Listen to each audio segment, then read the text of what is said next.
This is episode 8 of Hi-Fi Reference Tracks. Today I'm talking about Jack White and You Know That I Know. This track proves that great sound is not dead.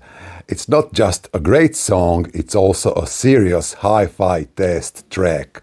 In this video, I'll show you exactly what to listen for. So, 6 things you need to know about the sound of this song. The sound is very, very big, but not artificially wide or deep. No audiophile gimmicks here, no extra added reverb, no fake air sprinkled on top just to sound impressive. Just a real live-feeling band in your room, like you could reach out and touch the band. If the band doesn't sound full-bodied and big, well, that's a red flag. It might point to missing low-end energy, bad speaker placement, room-related problems, or a fault in the audio chain itself. It feels like they didn't mess around too much with the mix. The band is right in front of you in your room. You should be able to hear that. The sound should be big, full-bodied, rich, and physical. The dynamics are big and alive. No compressed sound here. None of that flattened, pushed to the limit nonsense, right? On a good audio system, you should be able to hear these unconstrained dynamics. This track has a wide dynamic range. Quiet parts stay quiet. Loud parts actually hit. And my message to audio engineers and producers is simple. No dynamics, no music. All right? And yeah, this song is not a victim of the Loudness War. There's no Loudness War compression here. This track isn't pushed, squeezed, or forced to sound loud. Jack White is famously anti-Loudness War, and you should be able to hear that on your hi-fi system. Here's the simple test for you. Turn up the volume.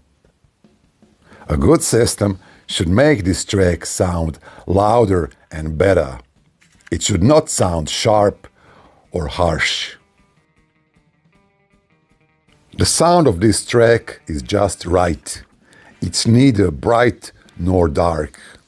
If the song comes across as too bright or too warm, well, that's a red flag. It can point to frequency balance issues, room acoustics, or setup problems. Nothing sticks out.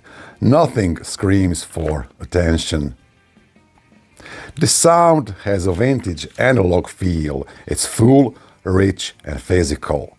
This isn't about clinical detail or a polished hi-fi sound. It's about that the band is sitting in your room intimacy. Jack White is known for using tape machines, tube preamps, and vintage mics to make music feel human, not digitally polished.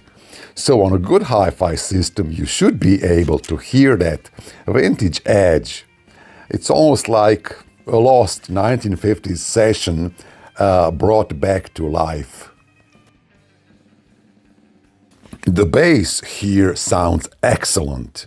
You have both the kick drum and the double bass working together. But it's the double bass that gives this track its weight and fullness. The bass is full, rich, deep, and juicy. It doesn't overpower the track. It fills the sound and it gives it real body. This is the kind of bass that makes the music feel solid and physical, not thin or lightweight. So, on a good hi-fi system, you should be able to hear that big, juicy bass clearly. The vocal has a very analog, raw, slightly rough texture.